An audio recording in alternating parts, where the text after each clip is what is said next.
Good morning बच्चे। आप लोग को विगत तीसरा अध्याय हमने पढ़ाया भी था, लेकिन लिखवाया नहीं। मैंने प्रश्न का उत्तर अभी नहीं लिख पाया हूँ, कुछ ज़रूरी काम आ जाने के कारण। लेकिन मैं आपको चौथा अध्याय पढ़ा देता हूँ, बाद में आपको लिख करके तीसरा अध्याय का प्रश्न उत्तर मैं आपको सेंड कर दूंगा। तो बच्चे, चौथा अध्याय है उपहार। उपहार माने समझते हैं कि नहीं समझते? उपहार के मतलब होता है किसी को कोई वस्तु देना।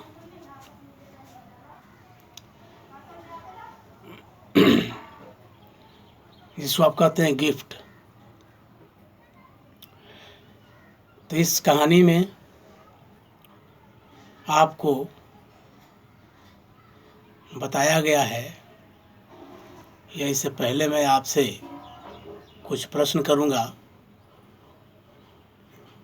कि आप अपने प्रिय मित्र या परिवार के लिए कोई अपना प्रिय वस्तु का त्याग किया है, और यदि करना पड़े, यदि करना पड़े तो क्या आप इसके लिए तैयार हैं या होंगे? और दुनिया में सबसे बड़ी प्रिय वस्तु क्या है? तो बच्चे, इस कहानी में निस्वार्थ प्रेम तथा त्याग के बारे में आपको बताया गया है। पूर्ण समर्पण, पारिवारिक संबंधों का महत्व इस कहानी के जरिए बताया गया है। छोटा सा एक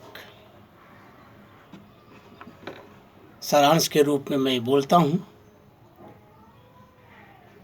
संसार में त्याग की भावना सबसे महत्वपूर्ण स्थान रखती है। त्याग के बिना प्रेम अधूरा माना जाता है। प्रायः यह देखा जाता है कि मनुष्य जिससे प्रेम करता है उसके लिए बड़ा से बड़ा त्याग करने के लिए भी तैयार रहता है। तो इस कहानी में आपको इसी त्याग की अभिव्यक्ति की गई है, जिसे आप समझेंगे। मैं अब इसका पढ़ता हूँ।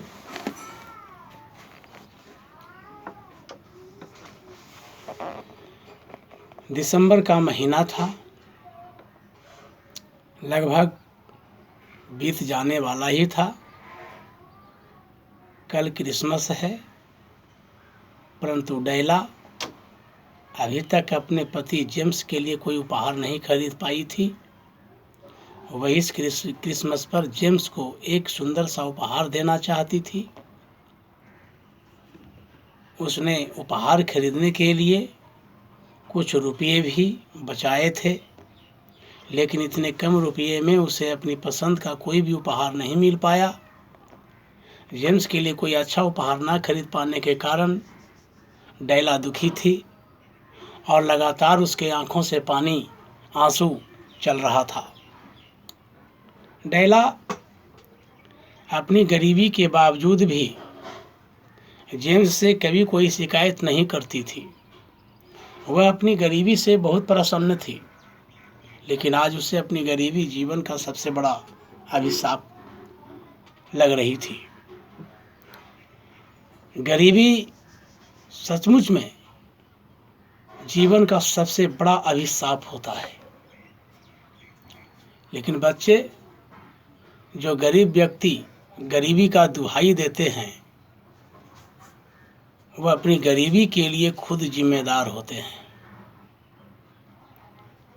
इसलिए बच्चे, जो व्यक्ति आलसी अपनाएगा, जो व्यक्ति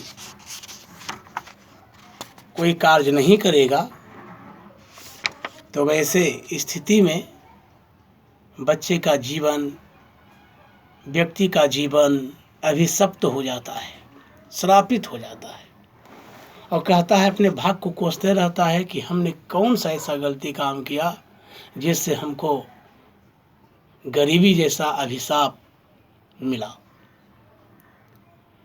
तो जेम्स और डेला दोनों गरीब ही व्यक्ति थे।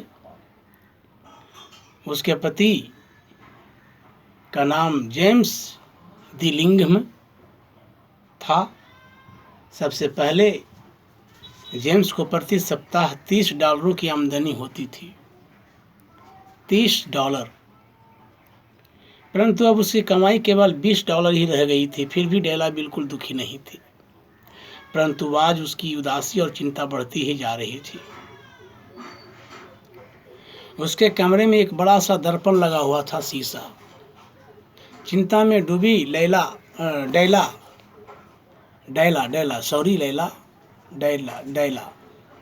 उस दर्पण की ओर देखा, उस शीशे की ओर देखा, स्वयं को निहारने लगी। उसमें अचानक उसकी आंखों में चमक आ गई। मतलब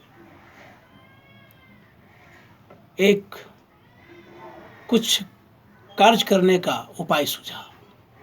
उसने तुरंत अपनी चोटी खोल दी। चोटी खोलती उसकी रेशमी, लंबे और घने बाल उसे घुटने तक झूल कर लटकने लगे। कुछ देर तक वह उन्हें निहारती रही, परंतु अचानक ही उसके चेहरे का रंग उड़ गया, उदासी छा गई।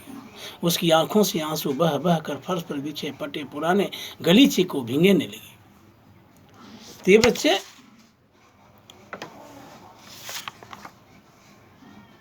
जो उसके फर्श पर जो बिछे हुए थे, सफेदी, कालीन, सब गीले हो गए रो रो करके। जेम्स और डेला के पास गर्व करने लायक कुछ भी दो ही वस्तुएं थी। पहली तो जेम्स की सोने की घड़ी, जो उसे अपने पूर्वजों से प्राप्त हुई थी, और दूसरी थी डेला के लंबे और खूबसूरत बाल। डेला जानती थी कि जेम्स को जितना लगाव अपने सोने की घड़ी से था, डेला के बाल से भी उसे उतने ही प्रिय था।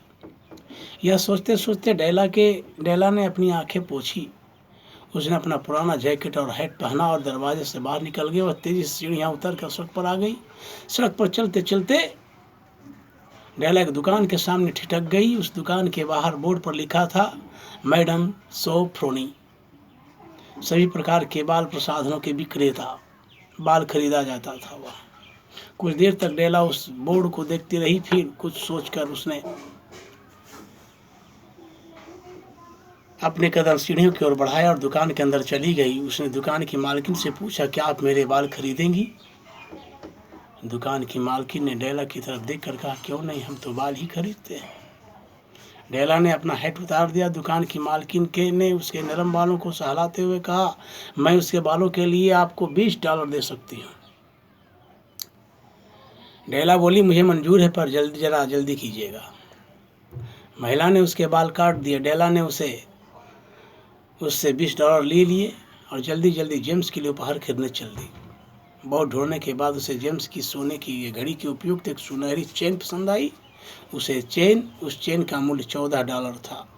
उसने तुरंत क्या किया, दुकानदार को $14 दिए और चेन खरीदकर अपने घर की ओर चल दी। घर पहुंचकर जब डेला ने दर्पण को खुद को देखा तो सिहर उठी। उसके सौंदर्य में 4 चांद लगाने वाले उसके खूबसूरत बाल अब नहीं रहे थे। उसकी आंखों से आंसू बहने लगे, परंतु यह सोचकर वह परेशान हो उठी कि अपने बाल गंवाकर भी वह जेम्स के लिए ऐसा सुंदर उपहार तो खरीद लाई जिसे देखकर जेम्स बहुत खुश होगा। जैसे जैसे शाम होने लगी, जेम्स के लौटने की प्रतीक्षा में डेला की व्यग्रता भी बढ़ने लगी। व्यग्रता माने बेचैनी होता है। सीढ़ियों पर जरा सा विहार सुनते ही उसके हृदय की धड़कन तीव्र हो जाती, चूँकि उन्होंने बाल कटवा जो जेम्स का पसंद का चीज़ था उसने तो उसे कटा दिया। यहाँ अब डर लग रहा है, भय लग रहा है, धड़कन बढ़ रहा है। जैसे ही आहट पाती दरवाज़ा दौड़ खोलने के लिए पहुंचती। इसी प्रकार बहुत देर तक प्रतीक्षा करने के बाद अंततः सीढ़ियों पर उसे जेम्स की पदचाप सुनाई दी। उसे सुनते ही एक क्षण के लिए उसका चेहरा उतर गया, उदासी में छा गया। घर में घुसते ही स्वादिष्ट पकवानों की सुगंध से जेम्स का हृदय खिल उठा। वह कभी कुछ कहने ही वाला था कि उसकी पुष्ट दृष्टि डेला पर गई। उसे देखते ही मानो जेम्स को सांप सूंघ गया। सांप सूंघ जाना, कुछ नहीं कह पाना। उसने कभी कल्पना भी नहीं की थी कि उसे कभी डेला की सुंदर और लंबे बाल के बिना भी देखना पड़ेगा।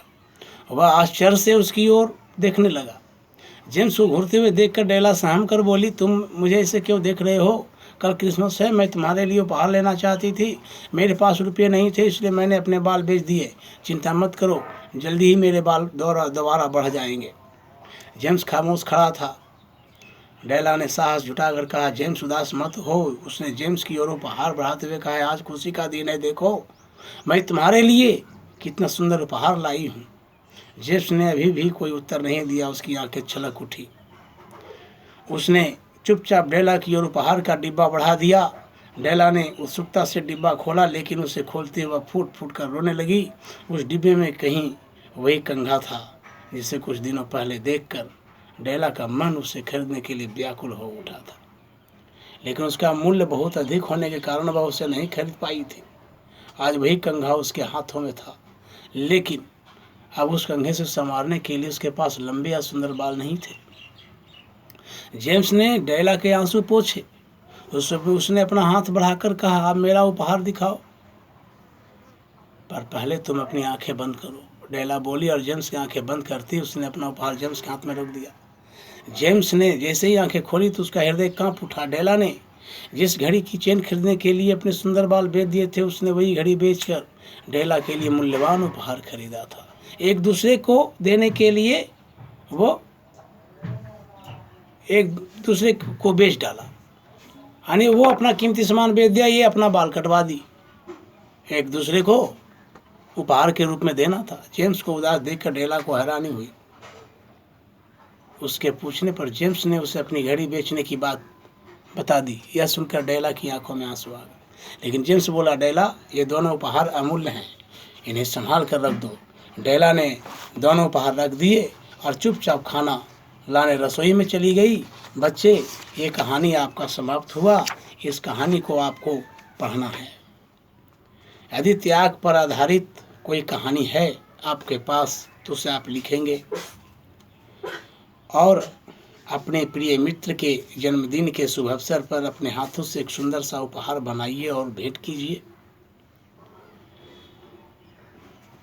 डेला और जेम्स दोनों ने एक दूसरे के लिए अपनी अपनी प्रिय वस्तुओं का त्याग कर दिया, परंतु उन दोनों के त्याग में से किसका त्याग बड़ा और महत्वपूर्ण था, यह एक सवाल है।